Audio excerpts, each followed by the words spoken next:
They ran 16 more plays. They had 15 more pass attempts. They ran more plays at 7 yards per play. Well, I'll give you an example. That's a lot more yards. Of specifically on Kyle, because it's hard to be critical of the Jennings. He targeted him 9 times, and Jennings was awesome. Tonight was a good example of, and I get it, Kyle.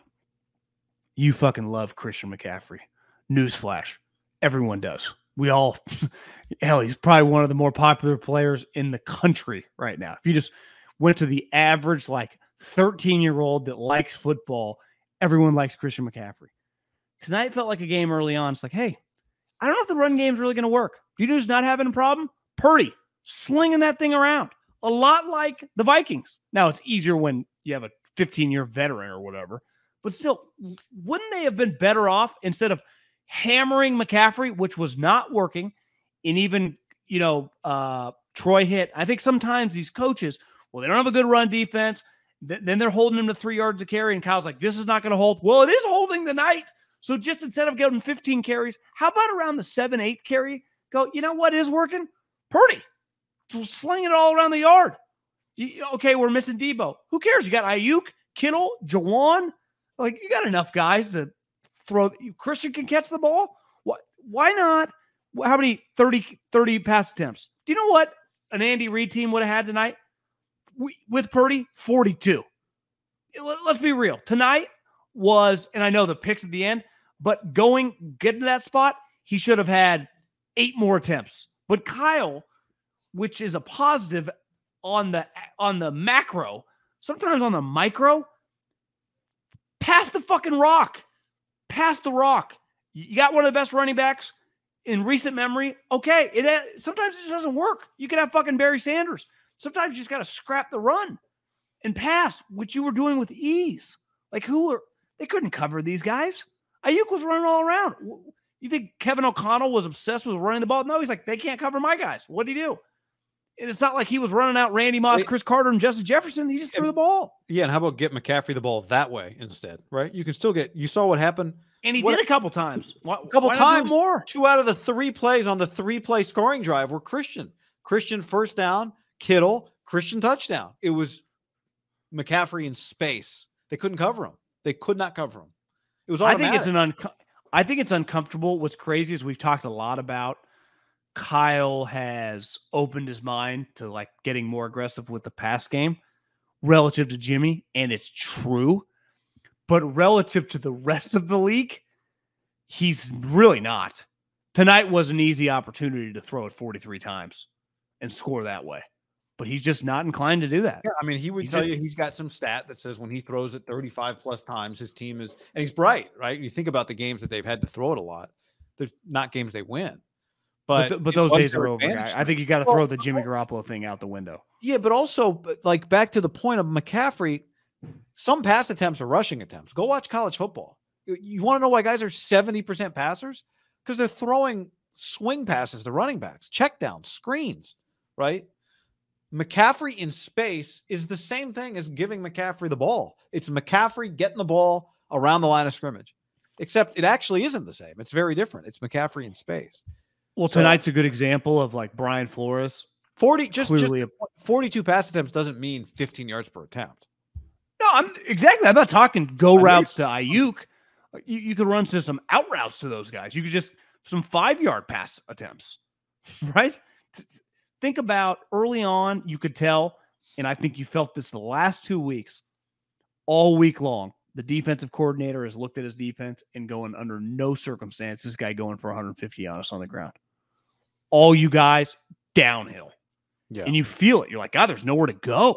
He's juking and jiving. He's going left. He's going right. There's just fucking people jumping at him from every angle. It's like, of course. And then what happens? You drop back. You get one-on-one coverage. But Kyle's like, nope. Got to run my guy. We're all for running the ball. Love your physicality. Let Purdy just sling the rock a little bit. I mean, you're thinking early in the game, I think you kind of said it, but wasn't it? I thought these guys sucked against the run. Right? That's what I thought. These guys suck against the run. It's cool.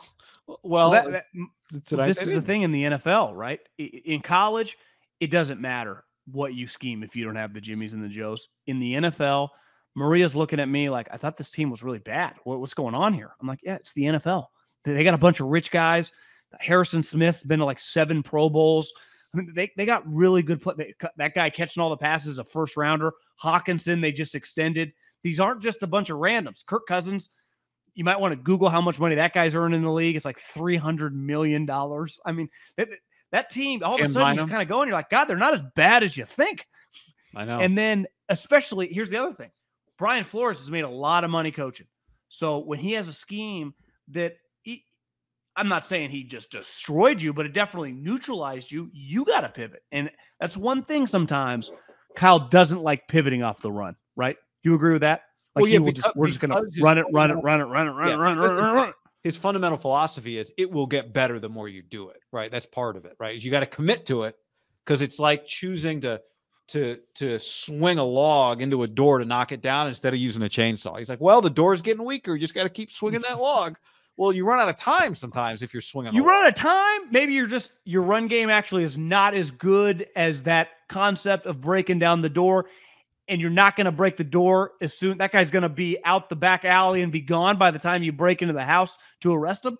So, and that's what it felt like tonight. Like, this is not really working, man. This is not really working. And then you look up, like, you're still down. You're still down. It's one thing, tie game or even up 2 points. Like, okay, just kidney shot. I'm not huge into kidney shots down 9 points in the second half. It's like, can we fucking throw a different pitch here? And he'll just like, kidney shot. Pops, see this? Kidney shot. He did on the one drive where it was McCaffrey, Kittle, McCaffrey. And it was McCaffrey, quick throws in space, Gonzo. Yeah, he just, like you said. And Brock, to your point, and Brock was playing well. Exactly. Like, Brock was making plays. And even if you go like the 5-step droppers, he was making enough plays with his legs. If your offensive line gave him some, like, he was kind of getting away. He was not a sitting duck at all. Yeah. Cousins was a sitting duck because he literally is. He can't move. Purdy's like, okay, I'll just kind of roll out here and make something happen and let my guys go deep.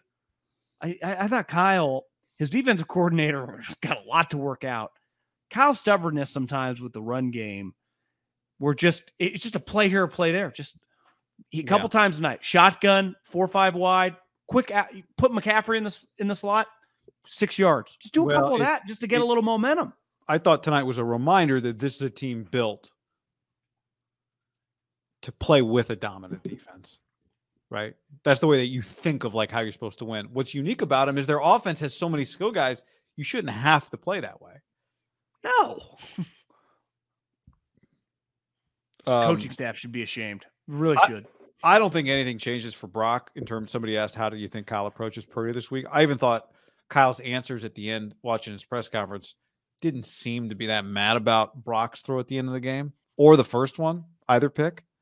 So I don't think he changes anything on Brock this week. Shady Luke says, scary part is the Eagles defense getting better and better with a new coordinator, and they just added Kevin Byard. Trade. Titans. To me, the Eagles, even with their quarterback issue, are just healthier. I mean, I talked to a buddy who was at the game last night. He thought Jalen looked hurt. He's like, he looks hurt, like his knees. We came out with a knee brace in the second half. Yeah. Matt, here's the problem. Niners have lost 2 games in a row off short week, and they're playing the Bengals off a bye. Bengals have had some issues, but they get Joe Burrow is one of the best players in the game. John Dickinson told me this is exactly a year to the day the Niners lost back-to-back games last year. Which makes sense. They got McCaffrey lost to the Chiefs. and then they played the Dolphins. Purdy, Jimmy goes down. Purdy comes in. They never lose. Yeah. Matt says, tush push. Just give them the yard and take a free shot on the QB with a 600-pound pushing him. It'll get banned. Old era, easy way to take the QB out. I'm fine not banning the. I don't want to have some debate about it, but I'm not pro ban the tush push. The goal is to go from you got to cover 100 yards, however you can do it.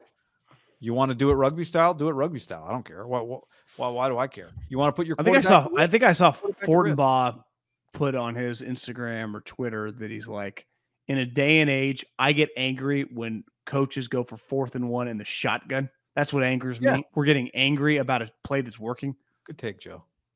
I was like, yeah, I kind of agree. The tush push. The only thing that's weird about the tush push is the way that everyone lines up now. Like the defense lines, especially when you do it on the goal line, like the Vikings did today.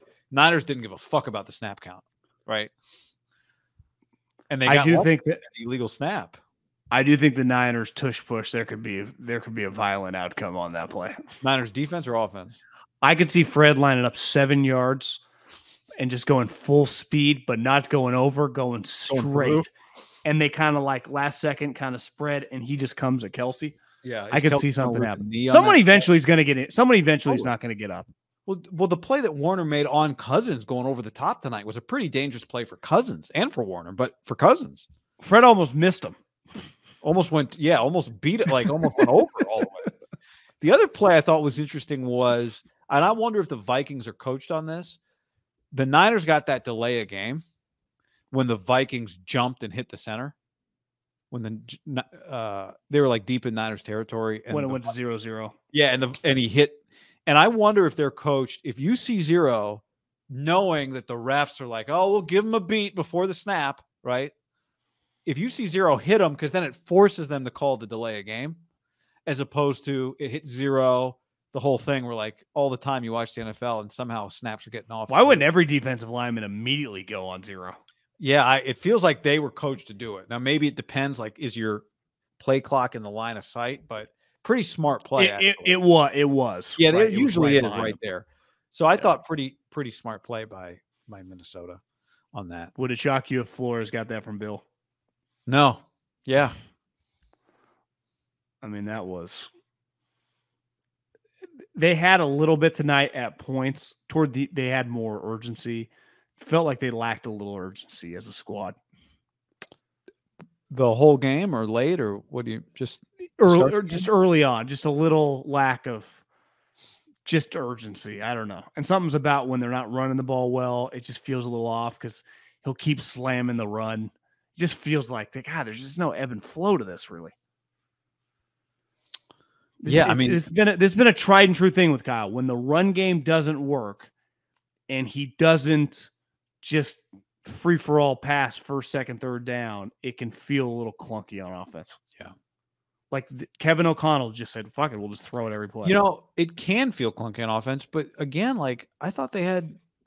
When I say clunky on offense, I just meant it was there to score 30 points tonight. Just throw the ball. Ayuk was open all night long. Yeah.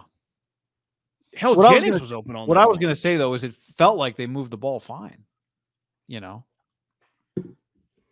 Not fine, but I felt like they had, even despite the fact they couldn't run the ball, I was like, 10 play, 58 yards, 12 play, 80 yards, missed field goal touchdown, end of the half. Second half, bad series punt, 3 play, 75-yard touchdown drive, 6 play field goal drive, 7 play drive pick, 5 play drive pick.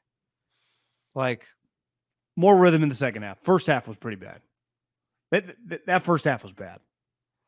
Just in general. John, listen. 5 for 35 the first possession after the turnover, they fumble it. Then they go 10 for 58 and miss the field goal. Then they go 12 for 80, score a touchdown, and then the half's over. Like 3 possessions, basically. Yeah, defense was bad. Couldn't get off the field. Couldn't get up. They had 3 possessions in the first half. Well, yeah, basically 3. They got the ball back with, after the Addison touchdown with 7 seconds, knelt, went to the locker room. That doesn't count. Yeah. So 3 possessions, counting the interception possession.